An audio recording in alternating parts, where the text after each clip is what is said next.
বর্ষে আধুনিক পাশ্চাত্য শিক্ষা প্রসারের ইতিহাসে এই টমাস ব্যাবিংটন মেকলের যে প্রতিবেদন বা মেকলের যে সুপারিশ, সেটাকে কিন্তু আমরা একটা ভারতবর্ষের পাশ্চাত্য শিক্ষা প্রসারের ক্ষেত্রে একটা ম্যাগনা কাটা বলতে পারি বা আধুনিক যুগের সূত্রপাত বলতে পারি।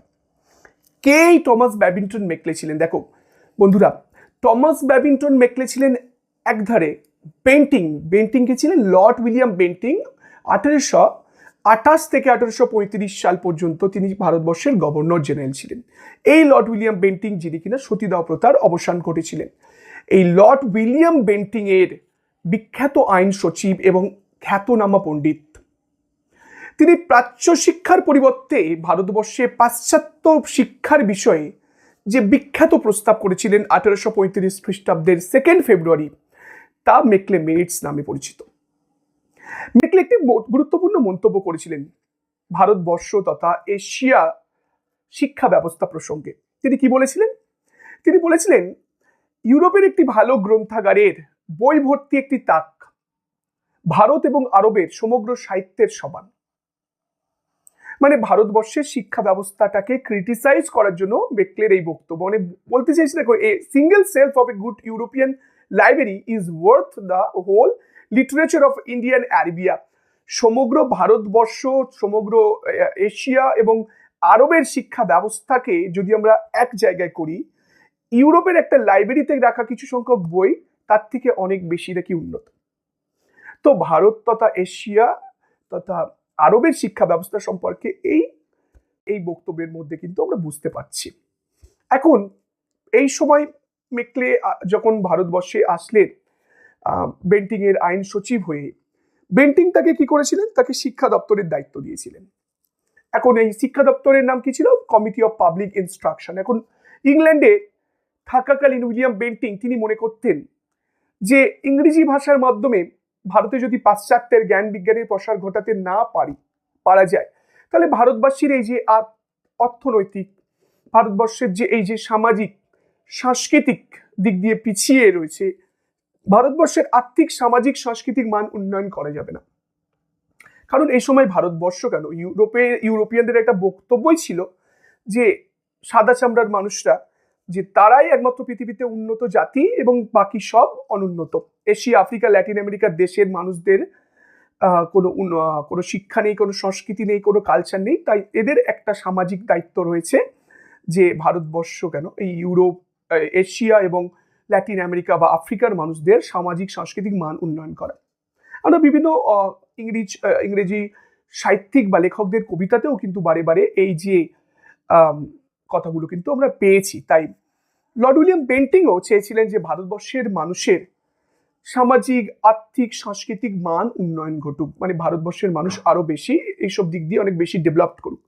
ফলে পাশ্চাত্যের শিক্ষার সুষ্ঠু প্রচার ছাড়াই ভারতবর্ষের মানুষের কিন্তু মান উন্নয়ন করা যাবে না, এটা বেন্টিং এর বদ্ধ ধারণা ছিল। ফলে বেন্টিং কি করলেন?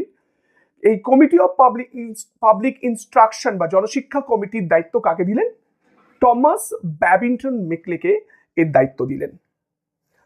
এখন এই টমাস ব্যাবিংটন মেকলে দায়িত্ব পাওয়ার পর এই সময় একটা দ্বন্দ্ব চলছিল, ভারতবর্ষের শিক্ষার মাধ্যম কি হবে। শিক্ষা দপ্তর তো প্রতিষ্ঠা হয়ে গেছে, শিক্ষার মাধ্যম কি হবে, এই নিয়ে দুটো গোষ্ঠী আমরা দেখেছিলাম।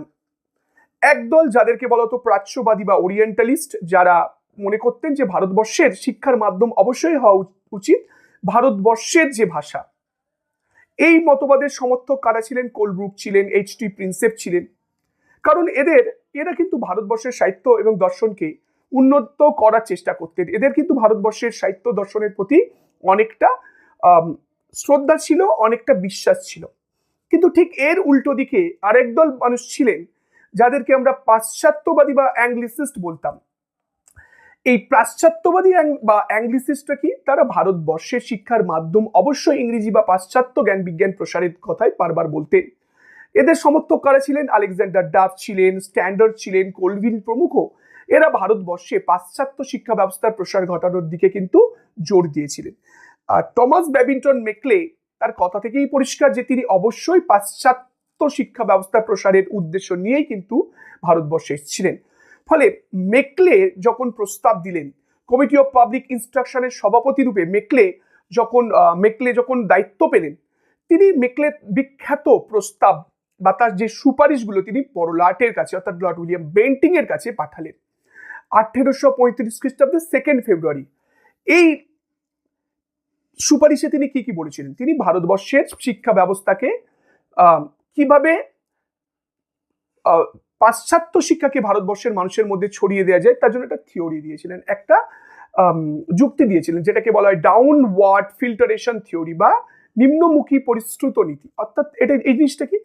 মেকলে বলছেন যে সমাজে প্রথম উচ্চবিত্ত শ্রেণীর মানুষের মধ্যে আমরা ইংরেজি শিক্ষার প্রসার ঘটাবো। কারণ মেকলে স্বাভাবিক জানেন যে ভারতবর্ষের মতো এত বড় দেশে হুট করে একটা ইংরেজি শিক্ষা প্রসার ঘটানোটা একটা অসম্ভব ব্যাপার কার্যত, কারণ টিচার নেই, বই নেই, স্কুল নেই, কিভাবে তিনি করবেন? লর্ড উইলিয়াম বেন্টিং যখন জিজ্ঞেস করেছেন মেকলেকে যে কিভাবে আপনি এটা করবেন, it's a very difficult work, তো মেকলে তখন বলছে আমরা সারা দেশের সব মানুষের মধ্যে প্রাথমিক স্তরে ইংরেজি শিক্ষার প্রসার ঘটাবো না। আমরা কি করবো? আমরা প্রথমে উচ্চ মধ্যবিত্ত শ্রেণীর মানুষের মধ্যে এই শিক্ষার প্রসার ঘটাবো। উচ্চ এবং মধ্যবিত্ত শ্রেণীর মানুষের মধ্যে প্রথম যখন আমরা শিক্ষার প্রসার ঘটাবো, আস্তে আস্তে উচ্চবিত্তদের সাথে মধ্যবিত্ত শ্রেণীর মানুষরা মিশতে এবং মধ্যবিত্তদের সাথে নিম্নবিত্ত মানুষদের মিশতে সমগ্র সমাজের মধ্যে আস্তে আস্তে এই শিক্ষার প্রসার ঘটবে। এটাকে বলা হচ্ছে চুইয়ে পড়া নীতি। জল যেমন ওপর থেকে নিচের দিকে চুইয়ে পড়ে, ঠিক সেইভাবে পাশ্চাত্যের শিক্ষা ওপর থেকে নিচের দিকে চুইয়ে পড়বে। এটাকেই বলা হচ্ছে ডাউন ওয়াটার ফিল্টারেশন থিওরি বা মেকলের যে সুপারিশ। এই সুপারিশের ফলাফল কি ছিল দেখো। মেকলে প্রথম যে সুপারিশটা করেছিলেন যে সংস্কৃত কলেজ সহ প্রাচ্য শিক্ষা প্রতিষ্ঠানগুলিকে বন্ধ করে দেওয়ার প্রস্তাব তিনি দিয়েছিলেন, কিন্তু তার এই প্রস্তাব বেন্টিং মানেনি। কিন্তু তার প্রস্তাব অনুযায়ী বেন্টিং ইংরেজি শিক্ষাকে সরকারের নীতি রূপে ঘোষণা করেছিলেন। 1835 খ্রিস্টাব্দে 7 মার্চ লর্ড উইলিয়াম বেন্টিং একটি ঘোষণা মারফত ইংরেজি শিক্ষাকে সরকারের নীতি রূপে ঘোষণা করেন। অর্থাৎ সরকার বা ইংরেজ ইস্ট ইন্ডিয়া কোম্পানির সরকারের লক্ষ্য বা উদ্দেশ্য কি হলো? ইংরেজি শিক্ষার প্রসার ঘটানো। এরপরে কলকাতা মেডিকেল কলেজ 1835 খ্রিস্টাব্দে, Roorkee engineering college, Madras university high school Bombay, Elphinstone institute প্রভৃতি গড়ে ওঠে এই মেকলে মিনিটের সুপারিশ অনুযায়ী।